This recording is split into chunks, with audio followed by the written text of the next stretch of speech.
One story my dad told me when I was a little girl has shaped some of the biggest decisions of my life. It started with a story about Pompeii. My dad was a master storyteller. He could make you feel like you were standing in places you'd never been. And no story captivated me more than this one.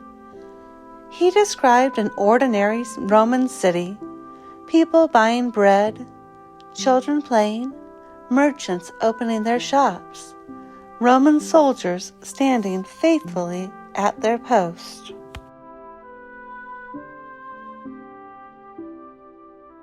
Then his voice would slow. There was a rumble. Another. People looked toward Mount Vesuvius. Everything still seemed ordinary, almost peaceful. Then, boom! Even though we'd heard this story dozens of times, we jumped every single time. According to the story, while everyone else fled, one Roman soldier remained at his post. As a child, I thought the story was about a volcano. As an adult, I realized it was about character. Years later, I learned historians aren't certain the story happened exactly this way. The soldier may have been trapped, but the lesson my dad taught me through the story never changed. When I was finishing my master's degree, we had exactly 7 days to complete our capstone project. Friday night came. I closed my laptop. I didn't open it again until Saturday night. To some people, that didn't make sense. To me, it did. After moving to another state, I interviewed for several librarian positions.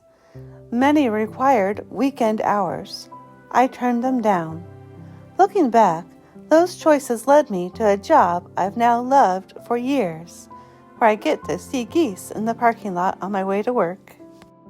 Recently, I've been going through my dad's things, boxes of cassette tapes. When I opened one of them, I secretly hoped it contained the Pompeii story. I searched, tape after tape after tape. I never found it. Instead, I found his handwriting, his voice, and I realized something. The story that shaped me the most was never recorded. Whether that Roman soldier chose to remain at his post or simply couldn't leave, we may never know. But I know this.